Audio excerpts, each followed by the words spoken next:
और झारखंड प्रदेश बीजेपी अध्यक्ष दीपक प्रकाश ने कहा है कि द्रौपदी मुर्मू को राष्ट्रपति बनना तय है। न्यूज 18 के सवाल के जवाब में उन्होंने कहा कि जेएमएम समेत जिन क्षेत्रीय दलों ने द्रौपदी मुर्मू का समर्थन किया उनका मैं तहे दिल से स्वागत करता हूं, लेकिन राजनीति में आगे क्या कुछ होगा इसकी मैं भविष्यवाणी नहीं कर सकता।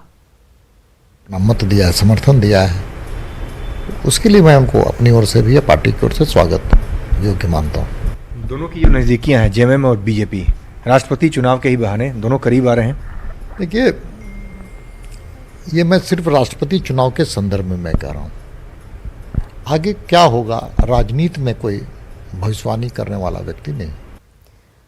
और राष्ट्रपति चुनाव में झारखंड विधानसभा में निर्दलीय विधायक अमित यादव ने एनडीए उम्मीदवार के पक्ष में मतदान करने की बात कही है।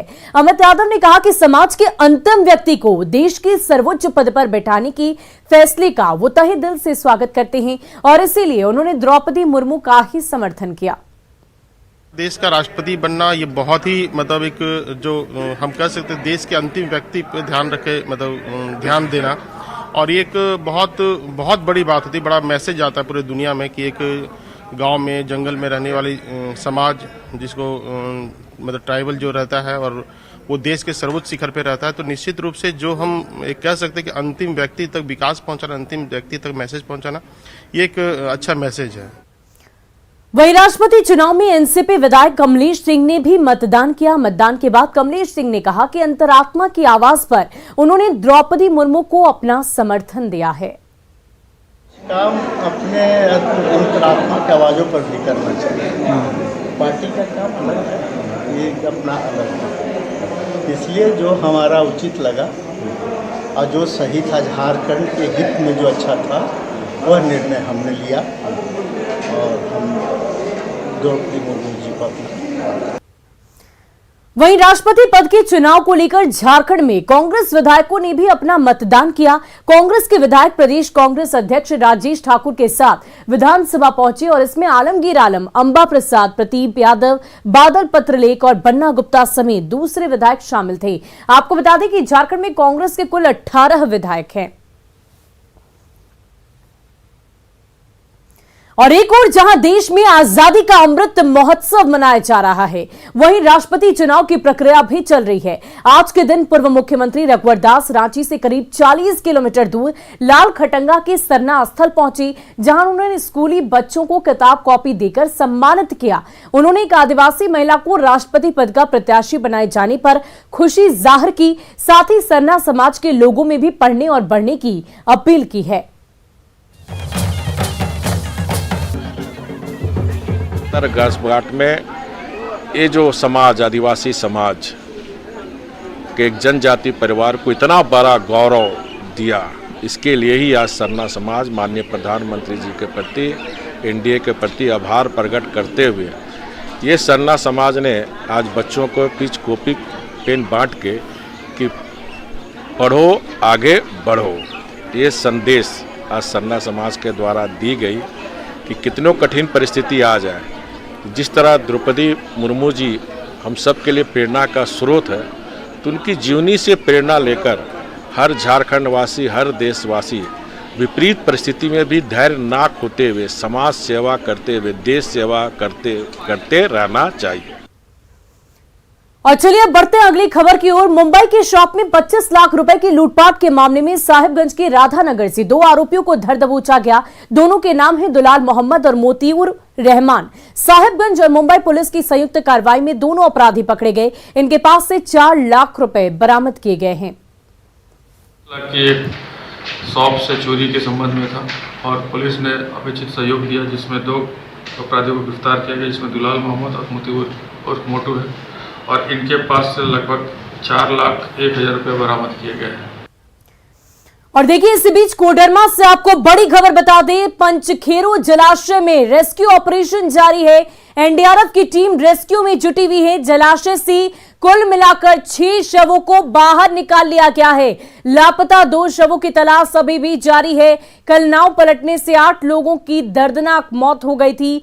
ये तस्वीर आप देख सकते हैं कि इस प्रकार एनडीआरएफ की टीम लगातार रेस्क्यू ऑपरेशन चला रही है और अब कुल मिलाकर 8 में से 6 लोगों के शव को बाहर निकाल लिया गया है। आज सुबह की बात कर ले तो 2 लोगों का शव मिला था, लेकिन बाकी की तलाश जारी थी और इसी कड़ी में ये नया अपडेट सामने आ रहा है, जिसमें 6 लोगों की लाश अब बाहर निकाली जा चुकी है। ये तस्वीर देखिए, भारी संख्या में, हजारों की संख्या में स्थानीय लोग वहां पर मौजूद हैं और एनडीआरएफ की तरफ से रेस्क्यू टीम वहां पर पहुंची हुई है और ऑपरेशन लगातार जारी है।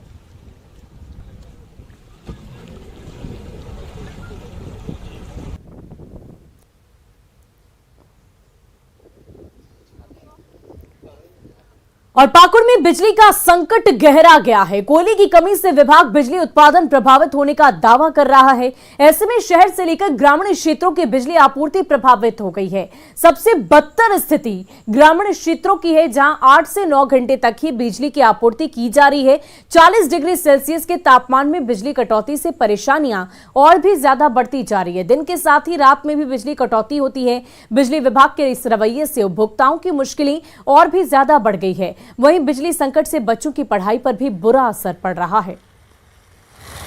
गांव में बिजली का समस्या है और यहाँ पे एक ही मोमबत्ती के सहारे हम लोग पढ़ाई करते हैं और हम अभी BSM 2 में पढ़ाई जारी कर रहे हैं, लेकिन बिजली की समस्या होने के चलते अभी पढ़ाई लिखाई छोड़कर खाना बना रहे हैं, एक ही मोमबत्ती होने के कारण। मेरा उम्र हो गया लगभग 70 वर्ष और तभी से बचपन से ही देख रहे हैं बिजली की समस्या।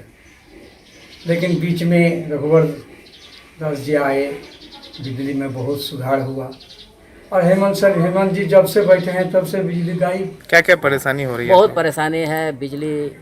बिजली है, पानी है, सारा समस्या है। समस्या बहुत है। हाँ, तो क्या सुने तब ना, सरकार सुने तब ना। तत्काल के सरकार जो है वो सुने, इन पर जो है काम किया जाए। और गिरिडीह के लगभग सभी सरकारी स्कूलों में शिक्षकों की घोर समस्या है, जिसका असर स्कूल में पढ़ रहे छात्रों पर पड़ता है। जमुआ प्रखंड के नवडीहा मध्य विद्यालय की अगर बात कर ले तो यहां की क्लास 8वीं के छात्रों को देश के प्रधानमंत्री और राष्ट्रपति तक का नाम पता नहीं है। इतना ही नहीं, अपने क्लास की किताब तक को वो नहीं पढ़ पा रहे। यहाँ मात्र 2 शिक्षकों के सहारे पूरा स्कूल का संचालन किया जा रहा है। स्कूल का जायजा लिया हमारे संवाददाता एजाज अहमद ने। गिरिडीह जिले में सरकारी स्कूल जितने भी हैं वहाँ पे जो शिक्षा व्यवस्था है पूर्ण रूप से चौपट हो चुका है, ध्वस्त हो चुका है। आपको बता दें, कहीं पे शिक्षकों का अभाव है तो कहीं पे अगर शिक्षक हैं भी तो वहाँ पे क्वालिटी वाला एजुकेशन नहीं दिया जा रहा है। और इसी का जांच पड़ताल करने के लिए अभी हम आए हैं जमुआ प्रखंड के अंतर्गत आने वाले नवडीहा के मध्य विद्यालय में, जहाँ पर क्लास 8वीं तक पढ़ाई होती है। वहीं कुछ लोगों से हम बात करेंगे, अधिक समझने की कोशिश करेंगे। मैक्सिना नाम हुआ, कौन सी क्लास में पढ़ रही है? तो ये बताओ, पैसा वैसा मिला सरकार की तरफ से? नहीं मिला है। तो भारत का प्रधानमंत्री कौन है? जोर से बोलो। और राष्ट्रपति? झारखंड का चीफ मिनिस्टर कौन है? मुख्यमंत्री? जोर से बोलो। नहीं पता। राज्यपाल? अच्छा, ठीक है। जैसे यहाँ 6 to 8 के एक भी टीचर नहीं है। मैं भी हूँ तो प्राइमरी स्तर का टीचर हूँ। ठीक है, हम लोग किसी तरह जहाँ तक होता है, जहाँ तक जो विषय चलाने होता है हम लोग चलाते हैं। 8 क्लास में हम लोग मात्र 3 शिक्षक हैं, जिसमें एक शिक्षक जो है सो एनी टाइम काज में रहना पड़ता है, रिपोर्ट देना पड़ता है। बचे 2 शिक्षक, 2 शिक्षक में 8 क्लास। और यदि हम कहें पंचायत स्तर पर, तो पंचायत स्तर में 60% बच्चे हमारे नवडीहा विद्यालय में पढ़ते हैं। तो यहाँ पे बच्चों को पढ़ा कौन रहे हैं? क्लास 8वीं तक के बच्चों को अंग्रेजी कौन पढ़ा? वही हम लोग आते हैं, हिंदी देखते हैं, सब देखते हैं, जहाँ तक होता है जो विषय देखते हैं ट्रांसलेशन दे देते हैं। गिरिडीह जिले में जितने भी सरकारी स्कूल है, यहाँ की जो शिक्षा व्यवस्था है पूर्ण रूप से चौपट हो चुकी है और यहाँ पे जो गरीब के बच्चे यहाँ पे आके पढ़ते हैं उनके भविष्य के साथ खिलवाड़ हो रहा है।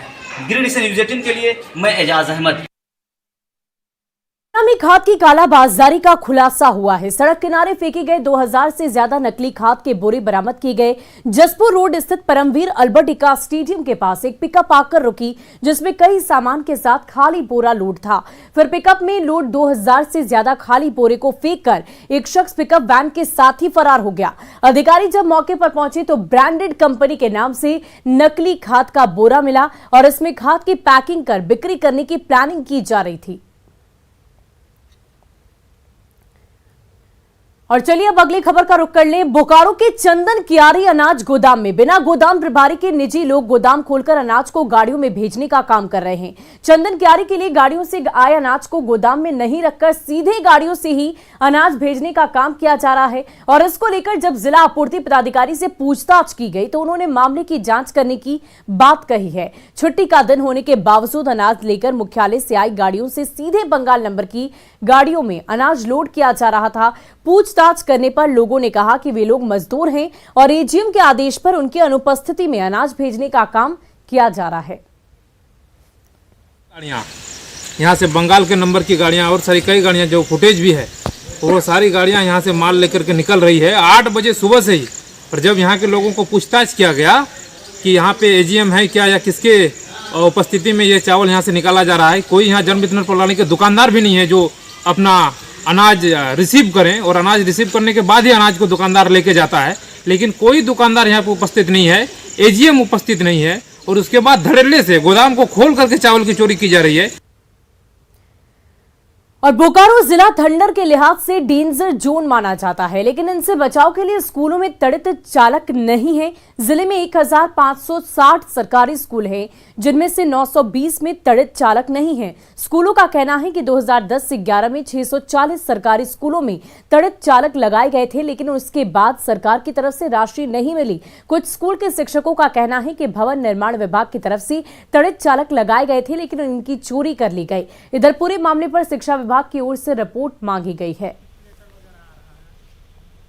नहीं, शिक्षा विभाग की तरफ से तड़ित चालक बिल्डिंग के साथ भवन निर्माण जब हो रही थी तब दिया गया था और लगाया भी गया और कुछ दिन के बाद चोरी हो गई, तो विभाग द्वारा थाना को सूचना देते हुए विभाग में सौंप दिए। हाँ, डर लगता है ना, कहीं बिजली उजली कहीं गिर गया उसके लिए डर लगता है। यहाँ जरूरी है तड़ित चालक, विद्यालय में हर एक विद्यालय में जरूरी है रहना।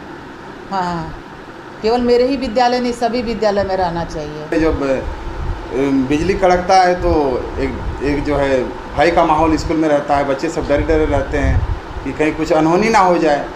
तो यही जो है हम झारखंड सरकार से यही निवेदन करेंगे कि तड़ित चालक जो है लगाया जाए बच्चे के हित को रखते हुए।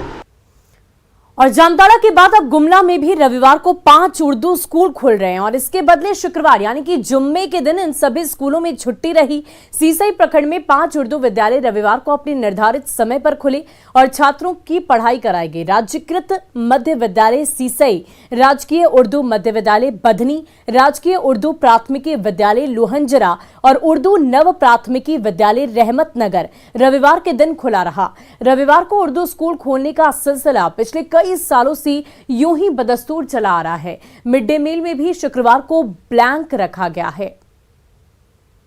जो हम लोग का उर्दू स्कूल है, यहाँ फ्राइडे को साप्ताहिक अवकाश और संडे को ये ड्यूटी आवर होता है और मध्याह्न जो है हम लोग का सुचारू रूप से संडे को चलता है और बच्चे 9 से 3 विद्यालय चलती है हम लोग का खुला हुआ।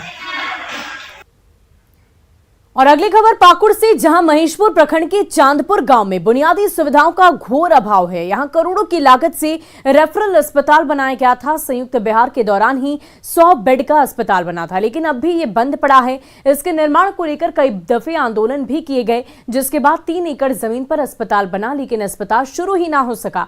ऐसे में लोग सांसद और विधायक से नाराज दिख रहे हैं और अस्पताल को फिर से चालू करने की मांग कर रहे हैं। ये संताल परगना में इकलौता रेफरल अस्पताल था, जिसमें यहाँ के लोगों को बहुत ही उम्मीद था कि ये हॉस्पिटल चालू होगा और हम लोग पश्चिम बंगाल से मुक्ति पालेंगे, बिहार भागलपुर से मुक्ति पालेंगे, रांची रेंज से मुक्ति पालेंगे, लेकिन ऐसा नहीं हो पाया। हेमंत सोरेन जी से हम सभी ग्रामीणों का आग्रह है कि इस रेफरल अस्पताल में थोड़ा ध्यान देकर चालू करवा दिए तो हम लोग पश्चिम बंगाल और बिहार भागलपुर और रांची से मुक्ति पालेंगे। इसमें सारा